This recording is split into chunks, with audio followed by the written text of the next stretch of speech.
On se retrouve pour un petit update lecture de mes 3 dernières lectures. Je vous en ai filmé un il y a assez longtemps et puis finalement je sais pas si celui-là va arriver avant ou après l'autre parce qu'il y a pour l'instant mes 3 premières lectures de l'année que je n'ai pas encore sorti en update lecture parce que tout simplement il y a un livre dedans. Je dois attendre un petit peu pour vous en parler parce qu'il sort qu'en mars. Donc voilà, peut-être que vous aurez cette vidéo update lecture avant une plus ancienne, bref on s'en fiche. Pour l'instant je vais vous parler de mes 3 dernières lectures. Il y a 2 très bonnes lectures et une lecture un peu moins bien, mais je vais tout vous expliquer. On va faire ça dans l'ordre de lecture. On va commencer par la moins bonne de mon point de vue puis on va remonter après. Je vais donc vous parler de We Are Young de Kate Clark, publié chez Robert Laffont dans la collection R. Donc j'ai reçu ce livre de la part des éditions et comme je vous l'expliquais dans une précédente vidéo, si jamais vous n'étiez pas, si vous l'avez pas vu ou si vous n'étiez pas au courant, donc je suis en partenariat avec la collection R pour cette année 2019 et je suis super contente.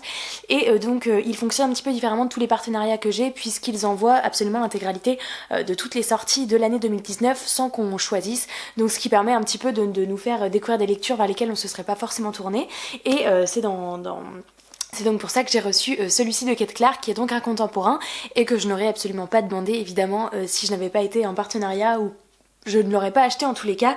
Donc c'est un contemporain. Pour ceux qui ne connaissent pas Kate Clark, elle a déjà sorti plusieurs livres qui sont plutôt bien appréciés dans le genre et celui-ci c'était donc un thriller, on va dire, oui, thriller contemporain je pense, où en fait il va y avoir 3 morts d'un accident de voiture et suite à ça, enfin tout le monde semble croire que voilà c'est un simple accident. La sœur de l'un des personnages, enfin la sœur, bon, enfin vous verrez dans le livre, pour elle il y a un truc qui cloche et donc elle va tenter d'en apprendre plus sur cet accident et voilà, et suite à ça va s'en suivre un petit peu, c'est pour ça que c'est un thriller parce qu'il y a un petit peu toute une enquête, du suspense. C'est pas forcément mon genre de prédilection donc vous vous doutez bien que quand c'est pas de la fantasy ou du fantastique, voilà, pour autant des fois je peux apprécier ma lecture pour des sujets comme ça.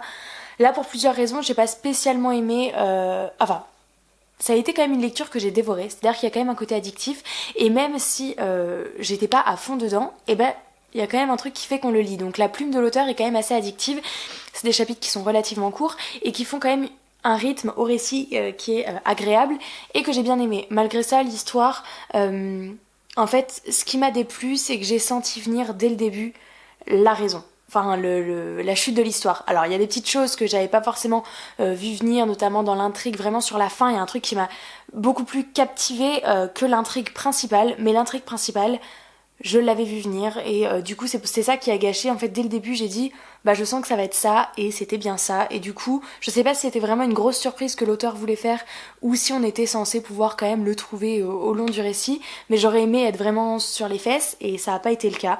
Maintenant c'est quand même une histoire qui touche, c'est-à-dire que quand on arrive à la fin ça laisse pas insensible, ça traite quand même des sujets qui sont assez importants, donc pour ça je conseille la lecture, notamment si c'est votre genre de lecture. Maintenant c'est vrai que moi qui suis une passionnée de fantasy fantastique, ben voilà, ça m'a pas transcendé, mais c'est un bon livre dans son genre, je pense. Même si, voilà, comme je vous disais, il y a des petits trucs qui ont fait que j'avais deviné la fin. Mais voilà, le fait que ce soit quand même un sujet touchant et que ça aborde quand même différents sujets assez importants.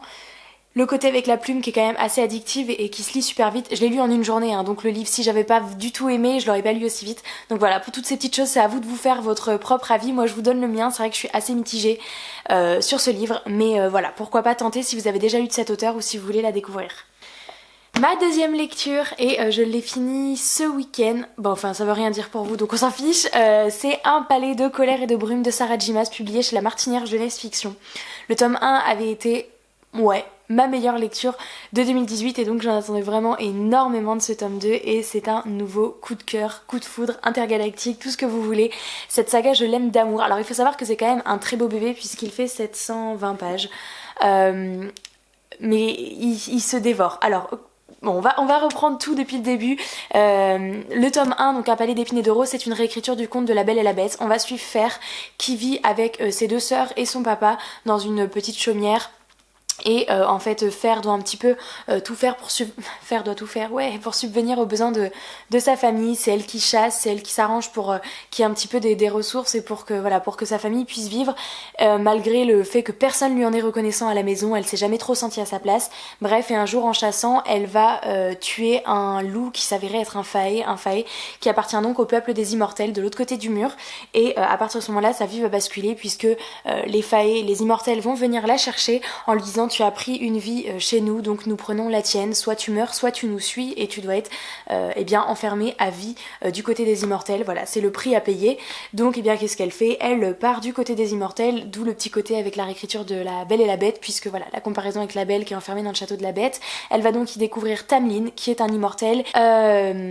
Et donc suite à ça, voilà, elle va découvrir que peut-être elle va pouvoir lever une malédiction. Donc vraiment exactement l'intrigue de La Belle et la Bête. Mais à côté de ça, on découvre un univers. Mais un univers, les gars, mais un univers vraiment, mais juste dingue, de quoi vous faire peur, de quoi vous faire rire, vous faire aimer, vous faire pleurer. Enfin, c'est un truc de fou. C'est construit comme jamais. C'est je pourrais pas trop vous décrire. Ma description est nulle et donne pas du tout envie. Mais voilà, j'avais eu un immense coup de cœur pour le tome 1 et ce tome 2 n'y échappe pas. On en apprend tellement plus sur l'univers. En 720 pages, clairement l'auteur a eu de quoi nous donner encore plus l'eau à la bouche. Et là, le tome 3 est sorti, même au moment où vous voyez cette vidéo. Et voilà, donc on suit encore Faire. On en apprend plus sur Rhysand, qui est un personnage qu'on découvre dans le tome 1. Et je vous déclare de suite que Rhysand m'appartient, voilà, c'est dit. Et du coup voilà, c'est vraiment une saga de folie, un univers de fantasy comme on les aime, et pour le coup qui est quand même, si vous voulez vous lancer dans la fantasy, je pense que c'est quand même un bon compromis entre pas un fantasy jeunesse mais pas un fantasy adulte vraiment super lourd. C'est un bon fantasy vraiment passionnant, addictif, et voilà, j'ai aucun point négatif à donner à ce livre, et je pense que vous le verrez apparaître bien dans mes meilleures lectures de 2019, c'est déjà sûr. Mais en tous les cas, lisez cette série si vous ne l'avez pas fait. Et enfin ma troisième lecture, et je viens à l'instant même de la finir, et je m'y attendais même pas parce que je l'ai lu sur liseuse, il y avait marqué qu'il me restait encore 32 minutes. Puis en fait je suis arrivée à la dernière page et c'est qu'il y avait les remerciements et le début du tome prochain, enfin bref, donc du coup je me suis dit vas-y je filme, je donne mon avis direct. Il s'agit de Levana, donc de Marissa Meyer, donc c'est le tome, on va dire 3,5 des Chroniques lunaires, puisqu'il y a Cinder, Scarlet et Cress juste avant, et normalement Winter c'est le quatrième, mais elle a écrit, voilà, c'est comme un petit préquel entre Cress et Winter qui est à lire, donc je l'ai lu. Je vous mettrai la couverture en couleur ici si j'y arrive, parce que vous aurez sans doute vu mon épique fail de la dernière vidéo où je vous dis que je sais faire et où il y a une espèce de gros cadre rouge affreux qui s'affiche et qui n'est pas du tout passé, donc j'espère que celle-ci passera. Alors dans ce tome-ci, donc les Chroniques lunaires, c'est donc un univers de science-fiction basé sur une réécriture là aussi d'univers de contes. Et donc on y suit les contes connus comme Cendrillon, Le Petit Chaperon Rouge, Réponse, La Belle et la Blanche-Neige. Et donc là on suit plus particulièrement Levana, qui est donc la méchante reine et le méchant par excellence de toute la saga, et qui est donc la belle-mère de Blanche-Neige, Winter, du tome 4. Je sais pas si c'est très clair. J'ai beaucoup aimé ce livre dans le sens où oui, on apprend quand même des éléments importants et qui fait qu'on comprend pas mal de choses sur les tomes précédents. C'est un livre très court. Je peux pas trop vous dire précisément combien de pages il fait parce que sur liseuse ça me dit plus en pourcentage, mais je pense qu'il fait 150-200 pages max. Et alors c'est vrai que c'est vraiment juste avant, on va dire, la saga. Ça remonte pas non plus super avant, il y a juste un petit truc qui nous montre une scène quand elle était enfant. Mais on se dit elle a vraiment eu une vie de merde. On comprend un peu plus pourquoi elle est méchante à ce point, et à la fois qu'est-ce qu'elle peut ressentir. Pour moi c'est plus une folle alliée qu'une vraie méchante, c'est-à-dire que tout ce qu'elle fait, c'est même pas par pure méchanceté, c'est parce qu'elle est vraiment folle, faut la faire interner. Et bref, on comprend plus d'où viennent ces problèmes psychologiques, si on peut dire ça comme ça. J'ai beaucoup aimé, disons qu'on apprend pas l'apprécier mais presque. Du coup j'ai hâte de voir si ça me fait changer ma vision d'elle dans Winter, parce que voilà, c'est un personnage qui malgré tout a su me toucher, bien qu'il y ait plein de fois pendant la lecture où je me suis dit mais elle est folle, qui peut faire ça? Et puis en fait quand on se met à la place de tout ce qu'elle a vécu, je pense qu'on pèterait tous des câbles, et du coup c'est pour ça que j'ai bien aimé. C'est un tome qui pour moi est quand même à lire dans la saga et apporte des choses, d'autant que sincèrement vous vous lancez pas dans 500 pages quoi. Comme je vous dis, c'est très court et très rapide. Je l'ai commencé hier et donc là je l'ai fini, donc franchement c'est voilà, c'est un truc en plus à savoir. Si vous êtes fan de l'univers des Chroniques lunaires, je ne passerai pas à côté de Levana.